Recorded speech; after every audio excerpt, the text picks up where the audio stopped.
Sering khawatir nggak sih lihat anak kita kayaknya lebih banyak menghabiskan waktu di depan layar? Nah, kabar baiknya, ada kurikulum baru yang dirancang bukan cuma supaya mereka jadi pengguna, tapi juga jadi pencipta. Yuk kita bedah bareng apa itu kurikulum informatika dan kenapa ini penting banget buat masa depan mereka. Seringkali kita mikirnya informatika itu ya cuma soal ngetik atau bikin presentasi. Padahal kurikulum yang baru ini tujuannya tuh jauh lebih dalam loh. Jadi apa sih sebetulnya yang dipelajari anak-anak kita? Ini bukan lagi soal jadi penonton pasif di dunia digital, tapi soal jadi pemain utamanya. Dan ini dia intinya. Kurikulum ini punya dua misi utama, membentuk warga digital yang bijak dan mencetak pencipta teknologi yang cerdas. Dua peran yang benar-benar dibutuhin zaman sekarang. Maksudnya apa? Oke, mari kita kupas satu persatu. Bagian pertama ini soal literasi digital. Bayangin aja, ini tuh kayak kita ngajarin anak kita etika dan cara aman berkendara di jalan raya digital yang super rame. Jadi bukan cuma soal bisa pakai, tapi soal gimana caranya biar aman dan pinter pas lagi online. Oke, pertahanan paling pertama, paling basic ya, dari kata sandi. Seperti yang kita lihat di sini, kurikulum ini nggak cuma nyuruh, tapi ngasih tahu caranya. Kombinasi huruf besar kecil, angka, simbol, terus panjangnya juga pas. Ini bukan sekedar aturan, tapi cara bikin kunci digital mereka jadi super susah dijebol. Ini gerbang pertama buat jaga privasi mereka. Nah, ini bagian yang krusial banget. Tiap hari kan kita dibanjiri informasi. Kurikulum ini ngelatih siswa buat jadi filter yang cerdas. Mana nih yang fakta dan bisa dicek, mana yang cuma opini pribadi dan mana yang hoax berbahaya. Kemampuan ini, ini tameng utama mereka di zaman serba informasi ini. Sayangnya, dunia digital itu ada sisi gelapnya juga. Kurikulum ini nggak menghindarinya. Siswa belajar buat ngenalin luka nggak kelihatan dari cyberbullying, dan yang paling penting, langkah-langkah praktis buat ngelindungin diri dan bantu teman.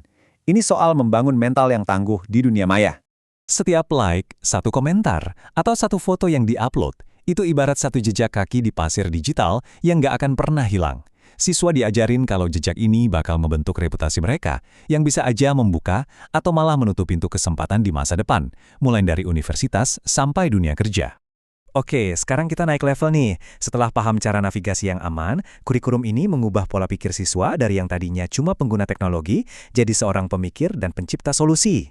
Kunci perubahannya ada di konsep yang keren ini, berpikir komputasional. Jangan salah sangka dulu ya, ini bukan berarti jadi robot atau mikir kaku kayak komputer. Malah sebaliknya, ini tuh semacam peta berpikir yang super efektif buat mecahin masalah apapun, secara logis dan kreatif. Gimana sih caranya? Ada 4 langkah utama. Pertama, dekomposisi. Masalah rumit kita pecah jadi potongan-potongan kecil, biar gampang diurus. Kedua, pengenalan pola. Kita cari kesamaan atau tren, siapa tahu ada jalan pintas. Ketiga, abstraksi. Fokus ke hal yang paling penting aja, yang nggak relevan singkirin dulu. Dan terakhir, algoritma. Bikin rencana solusi yang runut, langkah demi langkah. Ini resep jitu biar bisa berpikir jernih. Nah, setelah punya mindset problem solver, siswa kemudian dibekali alat untuk membangun solusi yang nyata. Disinilah data dan logika akhirnya bertemu. Mereka mulai dengan belajar menganalisis data. Coba bayangin deh, data angket atau penjualan yang berantakan banget. Nah, kemampuan ini tuh cara mengubah keributan itu jadi musik, informasi yang terstruktur rapi, jadi kita bisa ambil keputusan yang cerdas. Contohnya gini, data yang tadinya acak-acakan, kita ubah jadi tabel simpel kayak gini.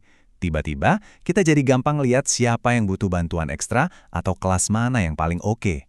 Data yang terstruktur itu ngasih kita kekuatan buat melihat cerita di balik angka-angka. Selanjutnya, mereka belajar bikin algoritma. Analogi paling gampangnya, resep kue. Algoritma itu ngasih instruksi yang presisi, langkah demi langkah, supaya hasilnya sesuai yang kita mau. Ini jembatan yang nyambungin ide brilian di kepala kita sama hasil yang nyata. Terus, gimana semua skill yang beda-beda ini, keamanan digital, problem solving, data, dan algoritma, bisa nyambung? Apa sih gambaran besarnya? Dan inilah gambaran besarnya.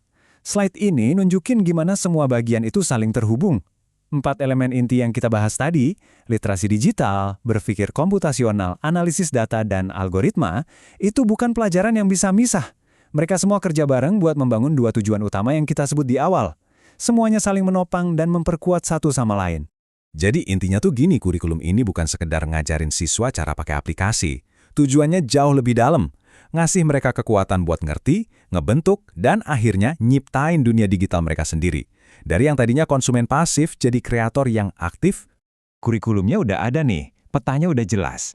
Pertanyaan terbesarnya sekarang buat kita semua, siapkah kita, sebagai orang tua dan pendidik, jadi pemandu buat mereka? Karena pada akhirnya, tujuan kita bersama adalah memastikan mereka jadi tuan atas teknologi, bukan sebaliknya. Masa depan ada di tangan generasi yang nggak cuma menggunakan, tapi juga menciptakan dengan bijak.